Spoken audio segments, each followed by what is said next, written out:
Mikel, you spoke in this game about City having the potential to get to 105 points in a season.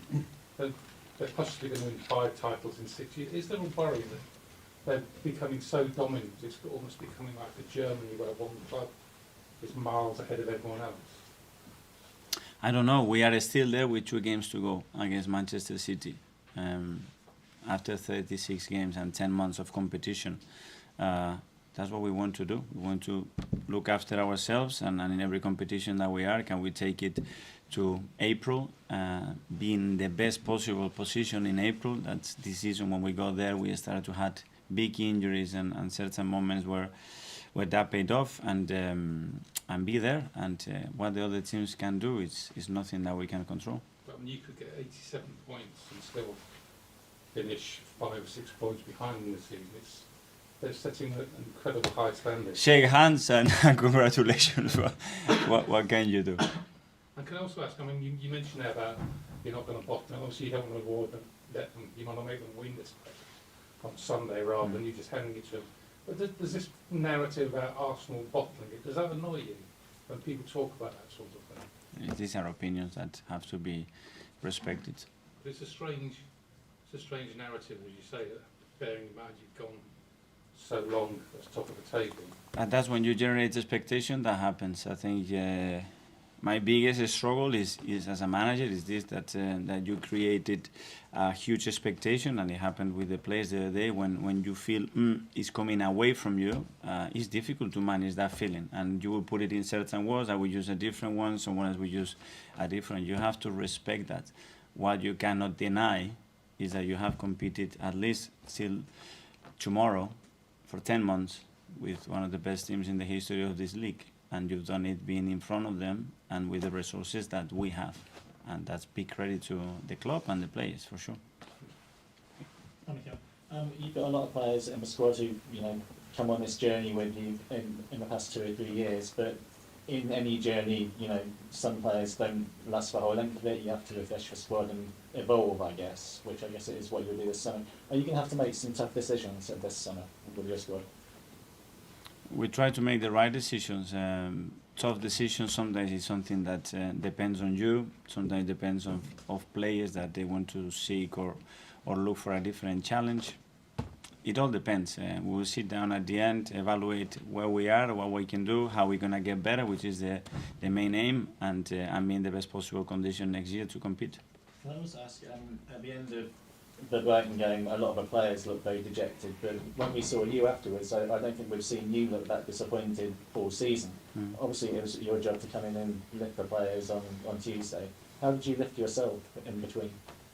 I was like this because I saw them, and I saw the people, and I felt it in the stadium, even before the match, that something was missing there, and I don't want to have that feeling. We created huge expectations, and you want to fulfill them, and that was what really hurts me when I see people then with a different kind of emotion and feeling bad about themselves and letting people down. That's the bad feeling.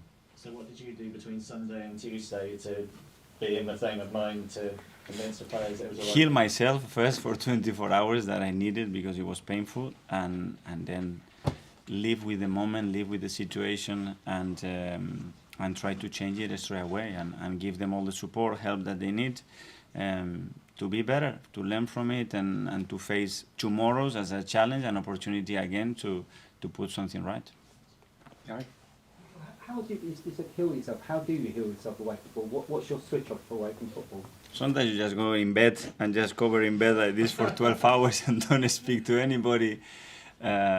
Sometimes you need your wife, you need your kids around you, your dog, your family. I never had, since I've been 3 years at the club, I never had that many text messages after a game.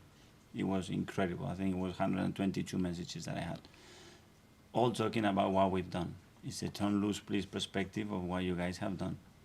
And that helps because it comes from friends that obviously you want to give to them, but from a lot of colleagues, a lot of coaches as well, a lot of people at the club. And sometimes that helps you as well because you need sometimes that. I was only with that tunnel vision thinking about I should have done that in the game, we should have changed that, we should have done that, and you just kill and hammer yourself, and that helped, I think. You said in the previous years about an unprecedented summer. Do you expect this summer to be quite as unprecedented as previous years, or? Crucial, I would say. To go to the next level is going to be a crucial summer for us. That's for sure.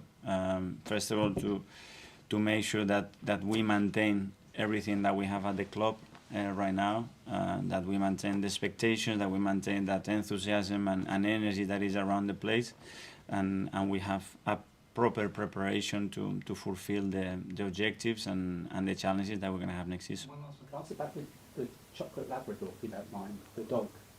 What was the... What dog? What was the thinking? We always talk about family and being connected. And in my opinion, a big family like we are at the club, which I feel that we are a family, you need a dog to represent that family.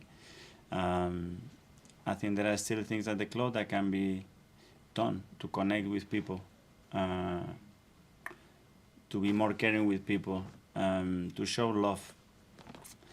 And I found this dog that, in my opinion, was the perfect representative of who we are right now. Her name is Win. We all love winning, and Win needs a lot of love. So the love for Win, that was basically that. And the reaction of the players has been incredible, the staff, and he's one of us. And he's going to be in this journey with us together. And I think it's something that changes your mood like this. You come in the building like this, and she's coming and giving you all the love, and suddenly you just feel the energy. The players on the floor just hugging her. It's just beautiful to watch. It's a different feeling, and for me those things are very, very important. Matt? So I can't resist following up with that. If you say that chocolate Labradors represented what you were, should it not be a football or something like that? Do you need to be? Is it too cuddly and friendly? Is it too much like that? And is that the hard streak that? I think we have other sides of it. We have another symbol at the club that is a tree, that is very strong, but needs a lot of care as well. And there are different things. And this team, in the right moment, needs a bit of that, but needs accountability, because we have to look after her as well, and her emotions and what she needs. And I think it's a good thing to have. Buy into all that. But is it a particular tree then that also represents the club around? Mm-hmm. What type of tree? It's an olive tree. An olive. An olive tree. It's got more than 150 years, similar almost to the club. Yeah, and we have to look after those roots every single day. Make sure they don't get poisoned, they don't get damaged, and it's in the right condition. And you're putting all this groundwork down, and you've chased very hard all season. It's similar perhaps to Spurs in 2016, where a lot of people felt that experience would be the gateway to them having sustained challenges in the years to come. How do you make, and they've not been anywhere near since then, how do you make sure that doesn't happen here, that you actually build on this experience and don't let it slip away? Be on top of everything every single day. That's what you can do. Keep your eyes open, your ear open, smell, but this is football, and at the end things have to go your way.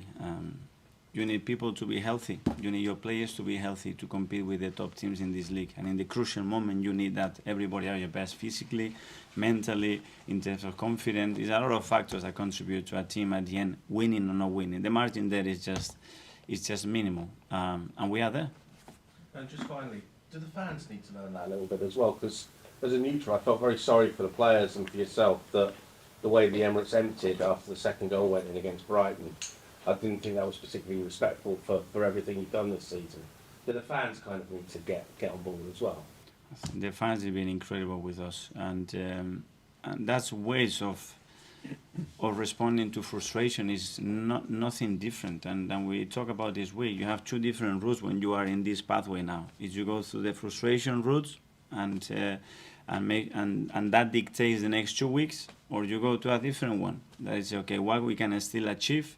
We can still achieve the biggest number of wins in the history of the league, and was the second or the third highest ever in the history of this club, and still have the opportunity to win the Premier League still today. You have to go for that. Forget about that one. That one is taking you nowhere, only to bad places. We have to focus and continue to be there. That's the only thing we can do. Thanks all. Yeah, thank you.